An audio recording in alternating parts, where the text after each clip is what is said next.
Hello মোবিলা পুরোপুরি জম্বিদের মতো হওয়ার আগে সে শিক্ষককে বের হতে বলে। পরে সেই রাতে ডক্টর কার্ডওয়েল আবারও তার সাথে দেখা করতে আসেন। তারা কথা বলে এবং সে মেয়েটির কাছ থেকে অন্য একটি নম্বর জানতে চায়। মেলানিয়া 4 নম্বর দিয়ে উত্তর দেয়, যা তার নিজের রুমের সংখ্যার সমান। পরদিন সকালে সার্জেন্ট পার্ক মেলানিয়াকে নিতে আসে। তারা তাকে রুম থেকে বের করে একটি লিফটের ভিতর নিয়ে আসে।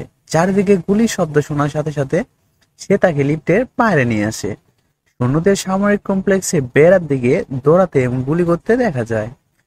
মেলানি এই দৃশ্য দেখে বিভ্রান্ত হয়ে পড়ে, কারণ পার্কস তাকে চাকা নিয়ে কমপ্লেক্সের অন্য অংশে নিয়ে যায়।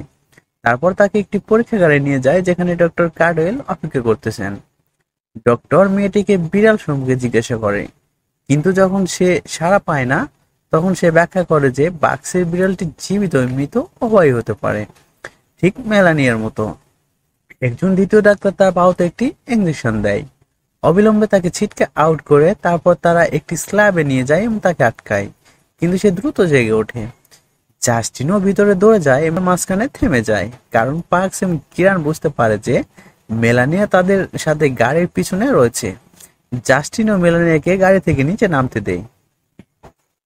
মেলানিয়া নিচে নামার পর তখন কার্ডওয়েল চিৎকার করে বলছে যে এটা করা জাস্টিনের একদম উচিত হয়নি। মেলানিয়া গাড়ি থেকে একটু দূরে দূরে এসে থামে। প্রথমবারের মতো বাইরে পরিষ্কারভাবে দেখতে পায়।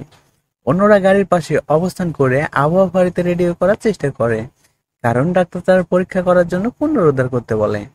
পাক, কায়রান এবং কার্ডওয়েল খাবার সরবরাহের জন্য যানবাহন পরীক্ষা করে, কিন্তু জল বা খাবার খুঁজে পায় না। শুধু একটি মুখোশ খুঁজে পায়, যা জম্বিদের হাত থেকে বাঁচতে সাহায্য করে।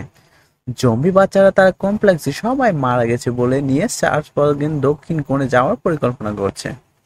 তারা মেলানিয়াকে গাড়ির বন্দুকধারীর আসনে বসিয়ে মুখোশ পরিয়ে এবং জল আনার জন্য একটি নদীর দিকে যেতে শুরু করে। যখন তারা সেখানে পৌঁছায়, তখন কয়েকটি জম্বি তাদের খুঁজে পায়। সৈন্যদের সাথে গোলাগুলি চলে কিছুক্ষণ। যুদ্ধে একজন সৈন্যকে কামড় দেয়, তাই পার্কস কিছুক্ষণ অপেক্ষা করে দেখতে পায় যে সে ঘুরে দাঁড়াতে পারে কিনা। যখন সে ব্যর্থ হয়, গাড়ির দরজা বন্ধ করে দেওয়া হয়। সে বুঝতে পারে যে জাস্টিন ও মেলানিয়াকে তাদের সাথে নিয়ে এসেছে, যা তাকে ভয়ঙ্করভাবে নার্ভাস করে তোলে।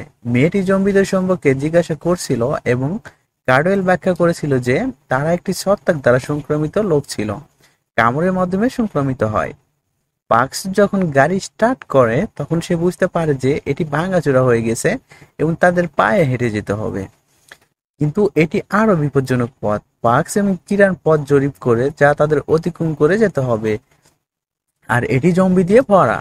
তারা অন্যদের জানিয়ে দেয় যে জম্বিদের পাশ কাটিয়ে শহরের ভিতরে চলে গেলে আশ্রয় সরবরাহ খুঁজে পাওয়া ছাড়া আর কোনো বিকল্প পথ নেই। তাদের তাদের যথেষ্ট পরিমাণে একত্রিত হয়, তখন তারা ছত্রাকের পরিপক্ক পর্যায়ে রূপান্তরিত হয়, যা পুরো বিশ্বের না হলেও বৃহত্তর অঞ্চলে পরাগায়ন করতে পারে।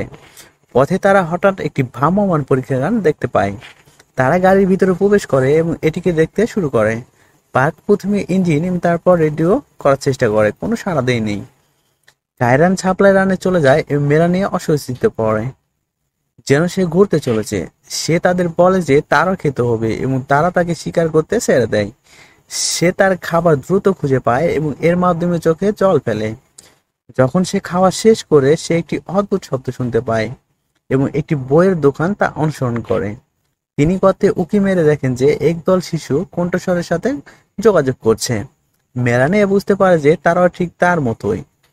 যখন হঠাৎ তাদের মধ্যে একজন ভিতরে আসে এবং অন্যদের বলে যে সে কিছু গন্ধ পেয়েছে, তারা সবাই তাকে অনুসরণ করে। মোবাইল ল্যাবে ফিরে কার্ডওয়েল অসুস্থ হয়ে পড়ছে এবং জাস্টিনকে জানায় যে সে তার সেপসিস আছে। তারপরে তিনি আবারও মেলানিয়া সম্পর্কে কথা বলতে শুরু করেন এবং ভ্যাকসিন তৈরি করার জন্য কিভাবে তার মস্তিষ্ক মেরুদণ্ডের প্রয়োজন হয়। জাস্টিনের এতে অসন্তোষ তার সাথে একটি হোয়াইট বোর্ড বের করে এবং ল্যাবের জানালার অপর পাশে থেকে জম্বি বাচ্চাদের সাথে একটি ক্লাস শুরু করে। মেলানিয়া এখন তাদের নেতা এবং তারা সবাই একত্রে মিস জাস্টিনোর পাঠে অংশ নেয়।